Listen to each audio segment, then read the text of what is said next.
پھر ایک لوگوں کا عقیدہ یہ تھا کہ وہ تو اللہ رب العزت نے ان کو طاقت دی ہے تو آسمانوں کی سیر کرتے ہیں، زمینوں کی سیر کرتے ہیں. تو یہ بات واضح کر دی گئی کہ وہ آسمانوں پہ اگر سننے کے لیے جاتے بھی ہیں کچھ باتیں تو پھر ان کا استقبال آگ کے شعلے سے کیا جاتا ہے، ان کی طرف پھینکا جاتا ہے، وہ تیزی کے ساتھ بھاگتے ہیں. تو اگر سننے کی کوشش بھی کرتے ہیں تو پھر ان کا استقبال آگ کے شعلے سے کیا جاتا ہے، وہ باتیں نہیں سن پاتے. اللہ تعالیٰ کا بہترین نظم ہے.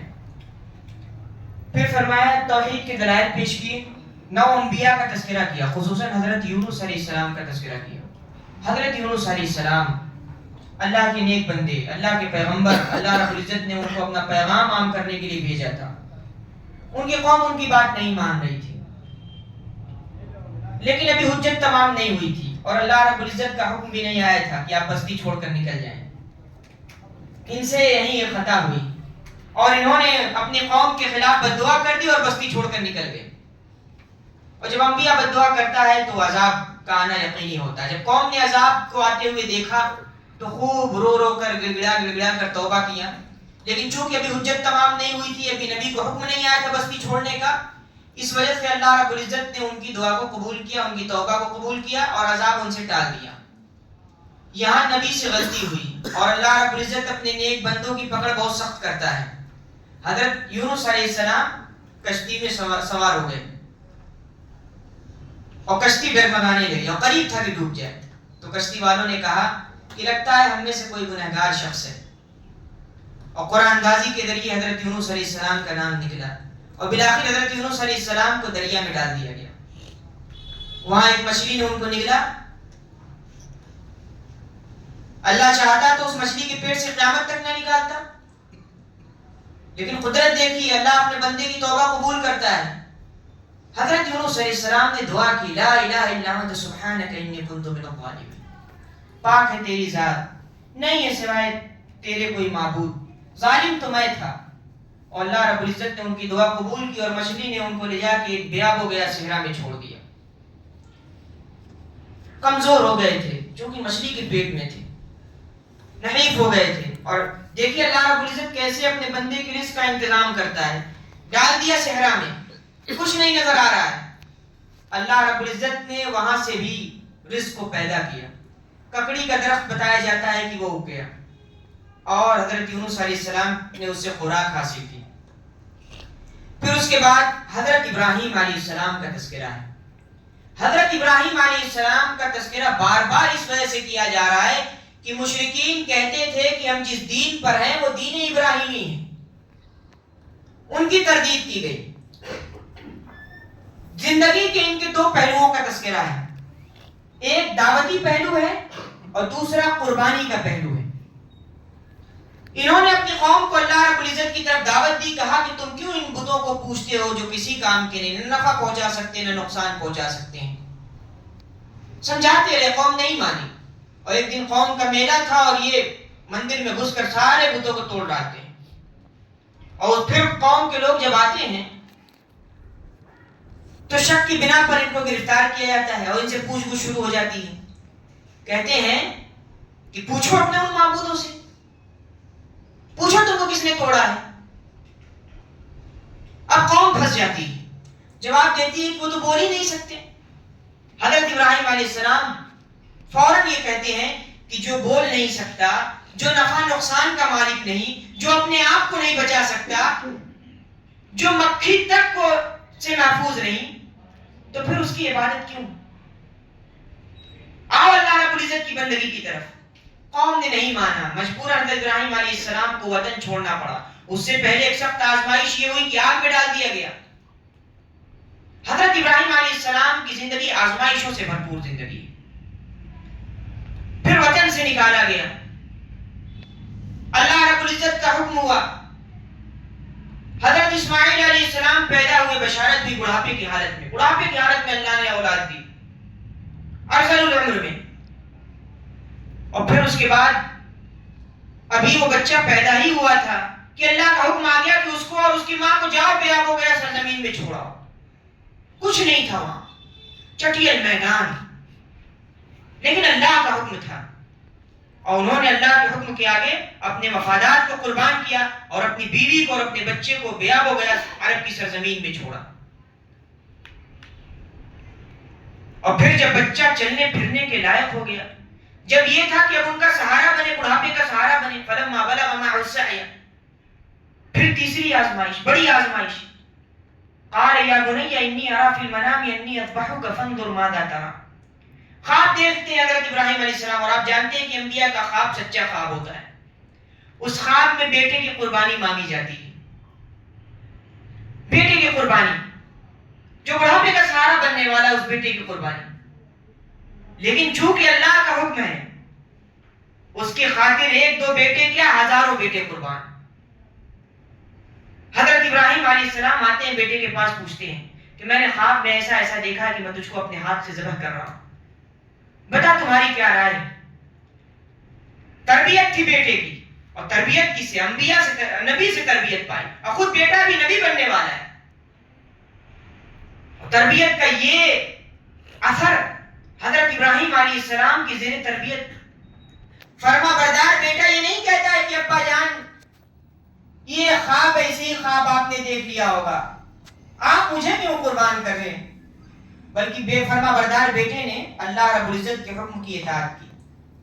اور اس کا جواب سنیے، افعل ما تؤمر، ابا جان کر ڈالیے جو حکم آپ کو دیا گیا. ہمارے زمانے کی اولاد رہتی تو کہتا میرا باپ سٹیا گیا، پاگل ہو گیا ہے. لیکن چونکہ فرما بردار بیٹے تھے، حضرت ابراہیم علیہ السلام اللہ کے فرما بردار بندے تھے، دونوں نے فرما بردار بندہ ہونے کا ثبوت دیا. باپ قربان کرنے کے لیے تیار ہو گیا، بیٹا قربان ہونے کے لیے تیار ہو گیا. یہی کردار اپنانے کی ضرورت ہے ہمارے والدین کو. ہم وہ تربیت کریں کہ دین کی خاطر ہم خود اپنے مفادات کی قربانی دینے کے لیے تیار ہو جائیں، اور ہماری اولاد بھی اپنے مفادات کو قربان کرنے کے لیے تیار ہو جائے. یہی کردار ابراہیمی پیدا کرنے کی ضرورت ہے معاشرے میں. اور جانتے ہیں آپ کہ جب دونوں باپ اور بیٹے اسلام کے پیکر ہو گئے، قرآن کہتا ہے فلما اسلما، اسلام کے پیکر ہو گئے، وتلہ للجبین، تو انہوں نے اپنے بیٹے کو پیشانی کے بل سلایا. آسمان سے ندا آتی ہے قد صدقت الرؤیا، اے ابراہیم تو نے خواب کو سچ کر دکھایا. یہ تو ایک آزمائش تھی، اس آزمائش میں تم کامیاب ہو گئے. اور حضرت ابراہیم علیہ السلام کی جان کے فدیے میں اللہ رب العزت نے ایک میڑھے کو بھیجا، اور حضرت ابراہیم علیہ السلام نے اس میڑھے کی قربانی دی. اور آج تک اسی قربانی کی یاد میں جو حضرت ابراہیم اور حضرت اسماعیل نے پیش کی، ہم عید اضحیٰ کا تہوار مناتے ہیں اور قربانی پیش کرتے ہیں. گویا ہم قربان کرتے وقت جانور کو یہ کہتے ہیں کہ اللہ رب العزت جب تیرے دین کو ہماری جان کی ضرورت پڑے گی تو ہم اپنی جان کو بھی قربان کرنے سے نہیں کترائیں گے. پھر اس کے بعد جہنمیوں کا تذکرہ ہے کہ جہنمی جب جہنم میں جائیں گے تو آپس میں ایک دوسرے کو لان تان کریں گے، خوب لان تان کریں گے، الزامات ایک دوسرے کے اوپر لگائیں گے. پھر کہا کہ ان کا نوالا جو ہوگا نا، ان کو جو کھانا دیا جائے گا وہ زقوم کا درخت ہوگا، انتہائی کڑوا کسیلا پھل. اور پھر اس کے بعد سورہ صاد میں اللہ رب العزت نے سب سے پہلے توحید کا ذکر کیا کہ جان لو سارا انتظام، سارا کنٹرول صرف اور صرف اللہ رب العزت کے ہاتھ میں ہے، اور وہ ایک ہے، صرف اسی کے ہاتھ میں پورا انتظام ہے. اس کے بعد حضرت ایوب علیہ السلام کا ذکر کیا. آپ جانتے ہیں حضرت ایوب علیہ السلام اللہ کے نہایت شکر گزار بندے. اللہ رب العزت نے نعمتیں دی، خوب شکر ادا کیا، اور جب اللہ رب العزت نے آزمانا چاہا تو پھر صبر سے کام لیا. ان کے اموال کو چھین لیا، ان کی اولادوں کو چھین لیا، حتیٰ کہ ان کو ایک ایسی بیماری دے دی کہ معاشرہ اس بیماری سے پناہ مانگے. لیکن صبر کیا، اپنے مقصد پر ڈٹے رہے، اپنے ایمان میں ذرہ برابر تزلزل اور ڈگمگانے نہ دیا اس کو. نتیجہ کیا ہوا؟ نعم العبد کا لقب قرار پایا. بہترین بندے اللہ رب العزت کے، اللہ رب العزت نے ان کو نعم العبد کہا. کیا ہی بہترین بندے تھے حضرت ایوب علیہ السلام. اور فرمایا کہ صبر نے ان کو امامت کے منصب تک پہنچا دیا. پھر آدم اور شیطان کا واقعہ ہے کہ آدم علیہ السلام تو جب سجدہ کرنے کا حکم دیا گیا تو تمام مخلوقات، تمام لوگوں نے سجدہ کیا. وہ ابلیس، وہ کبر اور بڑائی کے نشے میں آ کر اس نے سجدہ نہیں کیا اور تا قیامت ملعون قرار پایا. تو کبر اور بڑائی یہ اپنے اندر نہ آنے دینا، اس بات کا پیغام دیا جا رہا ہے. پھر اس کے بعد پھر سے توحید کا سلسلہ شروع ہوتا ہے کہ عبادت صرف اور صرف اللہ کی کرنی ہے. کوئی کام ہو اس میں رب العالمین ہی سے مدد مانگنی ہے. کیوں؟ کیونکہ انسانوں کی بگڑی وہی بنا سکتا ہے. اور پھر اللہ رب العزت نے ایک اہم چیز کی طرف اشارہ کیا کہ اللہ رب العزت نے انسان کو 3 تاریکیوں سے گزارا ہے ماں کے پیٹ میں. آج سے 1400 سال پہلے قرآن نے یہ آ کے بتا دیا کہ انسان ماں کے پیٹ میں 3 پردوں کے اندر ہوتا ہے. اور سائنس 1400 سال بتا رہی ہے، 1400 سال بعد بتا رہی ہے. قرآن ہر زمانے میں ہدایت رہا ہے. یہ ہماری بیوقوفی ہے کہ ہم قرآن کو ہدایت کا ذریعہ نہیں سمجھتے. آپ دیکھیے قرآن نے کیسے رہنمائی کی. جو چیز سائنس آج جا کے بتا رہی ہے جدید دور میں، اس کا قرآن نے 1400 سال پہلے تذکرہ کر دیا. پھر اس کے بعد کافروں کی مثال بیان کی کہ کافر کی مثال اس آقا کی سی، اس غلام کی سی ہے جس کے بہت سارے آقا ہوں اور اس کی کھینچا تانی کرتے ہو، کبھی وہ کھینچتا ہے کبھی وہ کھینچتا ہے. اور مومن کی مثال اس غلام کی سی ہے جس کا صرف ایک آقا ہو اور وہ اس کی دن و رات خدمت میں لگا ہوا ہو. پھر ایک دعوتی نقطۂ نظر سے ایک چیلنج پیش کیا گیا کہ ذرا بتاؤ زمین و آسمان کا کنٹرول کس کے ہاتھ میں ہے؟ ذرا بتاؤ دن اور رات کو کون ایک دوسرے پر لپیٹتا ہے؟ ذرا بتاؤ کہ کس نے تم کو ایک جان سے پیدا کیا؟ ذرا بتاؤ کہ کون ہے جو تم کو ماں کے پیٹ سے نکال کر اس دنیا میں لاتا ہے؟ تو تم کہتے ہو اللہ رب العزت ہے. لیکن پھر کفر اور ناشکری اور انسان کے اس کفر کا بھی ذکر کیا کہ جب انسان کو تکلیف پہنچتی ہے تو پھر خوب رب العالمین کو پکارتا ہے، خوب کہتا ہے اللہ رب العزت بچا لے، اللہ رب العزت بچا لے. لیکن جب وہی رب نعمتیں دے دیتا ہے، جب وہی رب آرام اور آسائشیں دے دیتا ہے، تو پھر کہتا ہے ارے یہ تو میں نے کمایا ہے، میری اپنے ہاتھوں کی کمائی یہ سب. تو یہ کفران نعمت ہے، یہی اصل کفر ہے اور جس سے بچنے کی پوری امت کو نصیحت اور واعظ کیا جا رہا ہے کہ یہ اپنے اندر نہ پنپنے دینا. پھر فرمایا کہ اللہ کے بندوں زمین جب تم پر تنگ ہو جائے تو اللہ کی زمین بہت بڑی ہے. تمہارا علاقہ اگر تم پہ تنگ ہو رہا ہے، عبادت نہیں کرنے دیا جا رہا ہے، تو اللہ کی زمین بہت بڑی ہے، نکل جاؤ اور اللہ رب العزت سے پناہ مانگو، اللہ رب العزت کی حفاظت طلب کرو اور اپنے دین کو بچاؤ. پھر فرمایا کہ سب سے بڑا ظالم کون ہے؟ ذرا سنیے. جو اللہ پر جھوٹ باندھے اور اللہ کے جو حقوق ہیں ان کو ادا نہ کرے اور جب حق اس کے سامنے پیش کیا جائے تو اس کو جھٹلا دے. پھر اس کے بعد کافر کی پہچان بتائی کہ کافروں کا حال یہ ہوتا ہے کہ جب اللہ کا ذکر ان پر کیا جاتا ہے تو وہ ڈوبنے لگتے ہیں، وہ اپنے اوپر بار محسوس کرتے ہیں، وہ سمجھتے ہیں کہ بہت بھاری بوجھ ہے جو ہم پر لادا جا رہا ہے. اور جب ان کے معبودوں کا تذکرہ کیا جاتا ہے تو بہت اچھلنے کودنے لگتے ہیں. پھر اس کے بعد آخر میں جہنمیوں کا تذکرہ ہے اور ان کے جہنم میں جانے کی کیفیت کو ذکر کیا کہ جب یہ جہنم میں داخل ہوں گے تو جہنم کے جو فرشتے ہوں گے، داروغہ ہوں گے، وہ ان سے پوچھیں گے کیا تمہارے پاس رسول نہیں آیا تھا؟ کیا تمہارے پاس ایسا کوئی شخص نہیں آیا تھا جو تم کو اللہ کے پیغام سے روشناس کراتا؟ صاف اعتراف کریں گے آیا تھا، لیکن ہماری قسمت ماری تھی کہ ہم نے اس کے بعد نہیں مانی. اور پھر ان کو گھسیٹتے ہوئے جہنم میں پھینک دیا جائے گا. پھر اس کے بعد جنتیوں کا تذکرہ ہے کہ جب جنتی جنت میں داخل ہوں گے تو پہلے ہی فرشتے ان پر سلام پیش کریں گے کہ اللہ رب العزت کی تم پر سلامتی ہو، داخل ہو جاؤ اللہ رب العزت کی جنتوں میں. پھر دیکھیے چونکہ انہوں نے ہمیشہ شکر ادا کیا، شکر گزار بندے رہے، کل قیامت کے دن جب نعمتیں دیکھیں گے تو فوراً ان کی زبان سے الفاظ ادا ہوں گے کہ اللہ رب العزت کا شکر ہے کہ اس نے اپنے وعدے کو سچ کر دکھایا.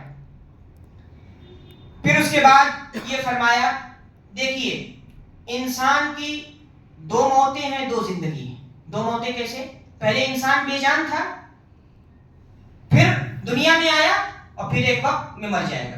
تو جب بے جان تھا تو اس کی موت تھی اور جب مر جائے گا تو حقیقی موت ہے. 2 زندگی کیسے؟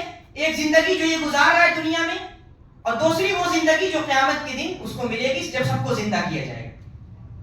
لیکن 3 کا تو اس کو اعتراف ہے. ایک اس کا جب وہ بے جان تھا ایک جب وہ دنیا میں آیا تو زندگی کا اس کو اعتراف ہے، وہ یہ بھی مانتا ہے کہ میں مر جاؤں گا ایک دن، یہ تینوں مانتا ہے، لیکن اس کو نہیں مانتا جو بعد والی زندگی ہے۔ تو فرمایا کہ یہ ظالم لوگ ہیں۔ اور پھر جب قیامت کے دن اللہ رب العزت کی میزان اور عدل و انصاف قائم ہوگا تو اس وقت اعلان ہوگا، ذرا بتاؤ آج کس کی حکومت ہے، آج کس کا راج اور پاٹ ہے؟ للہ الواحد القہار، اللہ رب العزت کے لیے ہے، آج اسی کا راج قائم ہے۔ کل بھی تھا اور آج تو واقعی ہے۔ کل تو تم نہیں دیکھ رہے تھے، کل تمہیں یقین نہیں تھا، لیکن آج یقین کرنا پڑے گا، آج سب سامنے ہے۔ پھر اس کے بعد فرعون کی مثال بیان کی۔ فرعون کی قوم میں ایک شخص تھا کہ جب اس نے موسیٰ علیہ السلام کو قتل کرنے کی دھمکی دی تو اس نے حق پرستی کا اعلان کیا کہ بتاؤ تم اس شخص کو قتل کر رہے ہو جو اللہ رب العزت کی عبادت میں لگا ہوا ہے، اللہ رب العزت کے دین کی طرف تم کو بلا رہا ہے۔ لیکن چونکہ فرعون گھمنڈ کے نشے میں چور چور تھا، اور جو گھمنڈ کرتا ہے پھر اللہ رب العزت اس کو مزہ چکھاتا ہے، اور اس کا انجام آپ جانتے ہیں کیا ہوا۔ اللہ کا حکم نہ ماننے کا انجام انتہائی گھناؤنا ہوتا ہے۔ پھر اس کے بعد مومن کی پہچان بتائی کہ مومن آزمائشوں میں، مصیبتوں میں صبر کرتا ہے، استقامت اختیار کرتا ہے، کثرت سے استغفار اللہ رب العزت سے اپنے گناہوں کی معافی طلب کرتا ہے، اور اسی کی پاکی، اسی کی تسبیح، اسی کی حمد و ثنا بیان کرتا ہے۔ اللہ رب العزت سے دعا ہے کہ اللہ رب العزت ہمیں قرآن سمجھنے، اس پر عمل کرنے کی توفیق دے، آمین۔